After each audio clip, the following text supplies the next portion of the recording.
தமிழென்று சொல்லடா தலை நிமிர்ந்து நில்லடா என்று கேப்டன் வழியில் கேப்டன் விஜயகாந்த் அவர்களை பற்றி அருமையாக நடிகர் பொன்னம்பலம் அவர்கள் கேப்டனை பற்றி கூறியுள்ளார்கள்.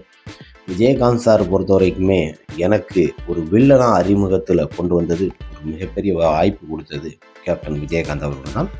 செந்தூர பாண்டி என்ற திரைப்படத்தில் அதில் மெயின் வில்லன் நான் தான். இது எப்படின்னா, ஒரு அடிபட்டு கீழே இருக்கிற அந்த டயத்தில் எனக்கு சொல்லியிருக்காரு, உனக்கு அடுத்து ஒரு பெரிய படம் வாய்ப்பு வருது, நீ அதில் மெயின் வில்லன் அப்படிங்கிறாரு.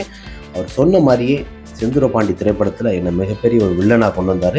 அதில் எனக்கு இந்த உடம்புல பார்த்தீங்கன்னா அடிபட்டு ரொம்ப இது பண்ணியிருந்தேன். 5-6 மாதம் ஆகும், ஒன்றும் பிரச்சனை இல்லை, நீ லெஸ்ட் எடு, நீ தான் அந்த படத்தில் வில்லன்னு சொல்லி எனக்கு அந்த படத்தில் வாய்ப்பு கொடுத்தாரு. அந்த மாதிரி பல உதவிகள் செஞ்சுருக்கிறாரு. இப்போவும் பார்த்தீங்கன்னா நான் இந்த நிலைமையில் இருக்கிறத பார்த்தீங்கன்னா அவர் சும்மா இருந்திருக்க மாட்டார். எனக்கு அவ்வளோ உதவி பண்ணி நிறைய விஷயத்த என்ன நிறைய இது பண்ணியிருப்பார். இருந்தாலும் நிறைய பேர் எனக்கு உதவி பண்ணி காப்பாற்றினாங்க. எப்படி இருந்தாலும் கேப்டன் விஜயகாந்த் மாதிரி யாரும் வர முடியாது, இதுவரைக்கும் வர முடியாது. அவர் எந்த ஒரு விஷயமா இருந்தாலும் நல்லது பண்ணக்கூடிய ஒரு நல்ல உள்ளம் படைத்தவர் தான் கேப்டன் விஜயகாந்த் அவர்கள்.